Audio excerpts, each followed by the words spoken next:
जय माई की नमस्कार। एक बार फिर आप सभी का स्वागत है हमारे चैनल सनातनी तीर्थ में। चांद सी महबूबा हो तुम, या तुझे सूरज कहूँ या चंदा, या फिर आधा है चंद्रमा रात आधी, और आगे चले जाएं तो चांद से पर्दा कीजिए।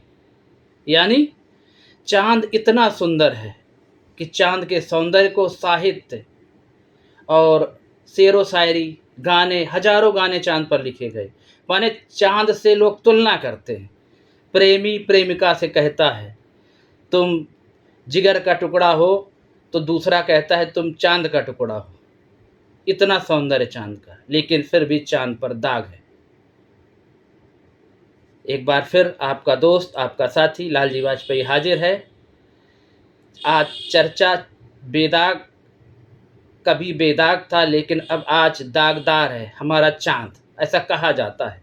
पौराणिक मान्यता क्या है, आखिर क्यों दागदार हुआ चांद?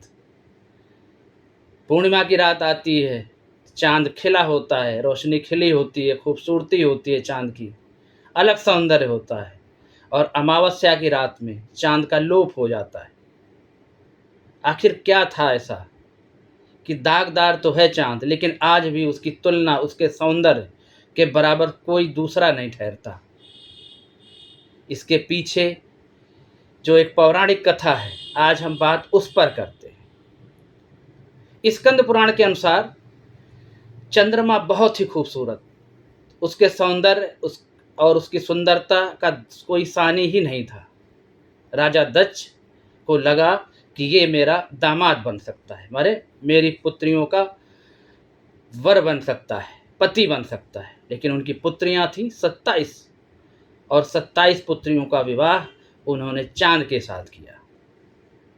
इन 27 के साथ चांद का विवाह तो होता है, लेकिन चांद को जो सबसे प्रिय पत्नी थी अपनी, वो थी रोहिणी। बहुत थोड़ा वक्त बीतता है और थोड़े ही वक्त में 26 बहनें जो थीं उनको चांद दरकिनार कर देता है और रोहिणी को पूरा समय देने लगता है। पूरी पावर, पूरी सत्ता, पूरा समय रोहिणी पर। माने चांद ने अपना सब कुछ न्यौछावर किया रोहिणी पर, वो इतना चाहने लगा। और 26 जो थी वो तिरस्कृत थी, तिरस्कार से पीड़ित।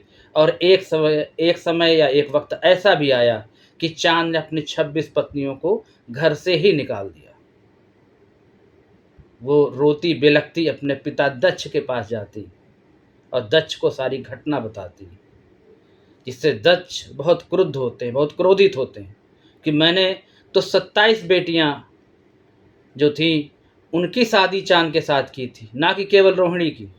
इसलिए चांद 27 का पति है तो 27 का अपने पति पर अधिकार है।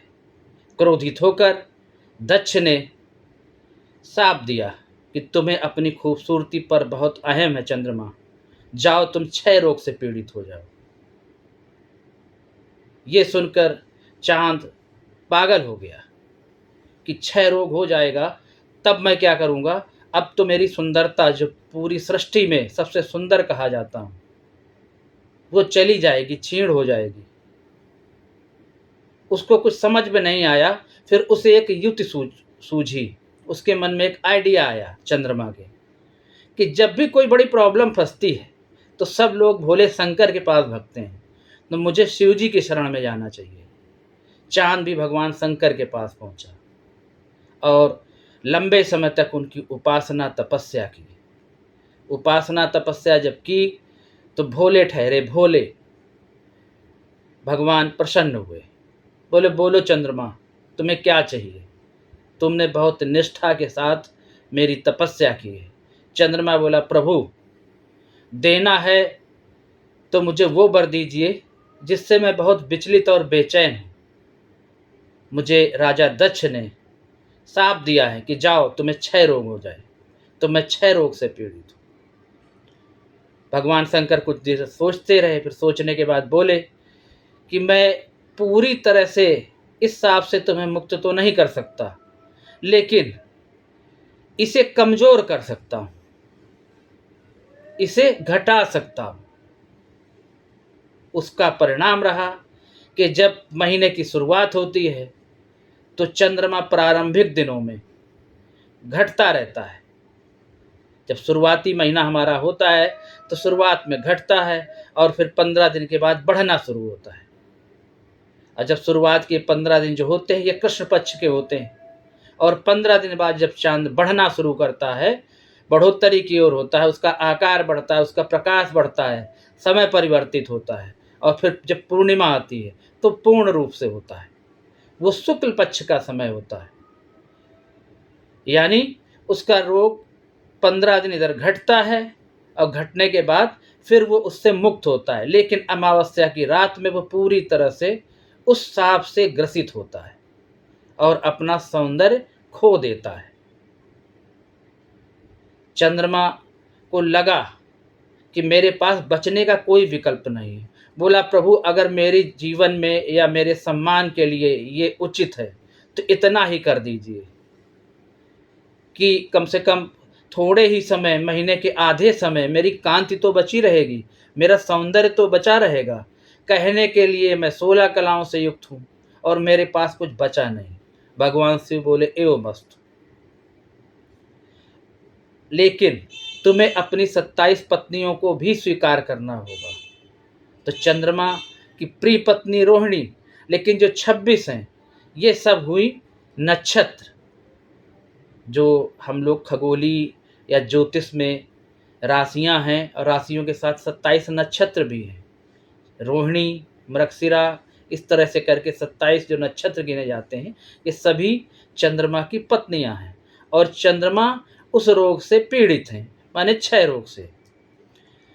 पूर्णिमा को रोग मुक्त होते हैं, इसीलिए कविताओं में भी कई लोग कहते हैं रात पूनम की, चांद पूनम का, तो चांद के सौंदर्य की बात होती है।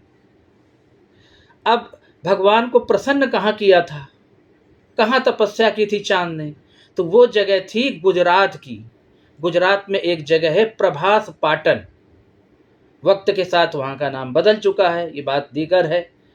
प्रभास पाटन में जब तपस्या की थी तो वही भगवान हमारे शिव जी है, उनकी स्थापना जो की थी चंद्रमा ने, वो हैं जो हमारे 12 ज्योतिर्लिंगों में गिने जाते हैं।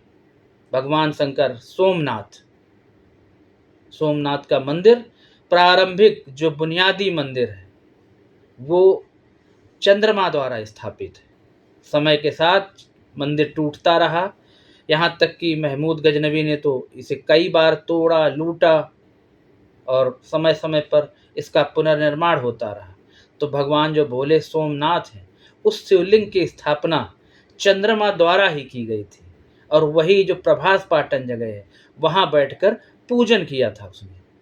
वहीं से उसको जो श्राप दिया था राजा दक्ष ने, तो भगवान शंकर जब प्रकट होके उसके श्राप को कह सकते हैं नियंत्रित किया था या कमज़ोर किया था, जिससे कि उसका सौंदर्य बरकरार रहे। तो वो जगह थी सोमनाथ। वैसे भी इस्लामिक कैलेंडर की बात करें तो वो चंद्रमा पर आधारित रहता है, लेकिन हमारा जो हिंदू कैलेंडर है वो दोनों से चलता है, माने सूर्य और चंद्रमा। जब भी लग्न की बात आएगी तो वहाँ सूर्य को देखेंगे, लेकिन चंद्र लग्न भी ज्योतिष में बहुत महत्वपूर्ण होती है। चंद्रमा कितना सौंदर्य है चंद्रमा में, दागदार तो हुआ, क्षय रोग हुआ, लेकिन उसका क्षय रोग भोले की कृपा से घटता भी है और 15 दिन में बढ़ता भी है।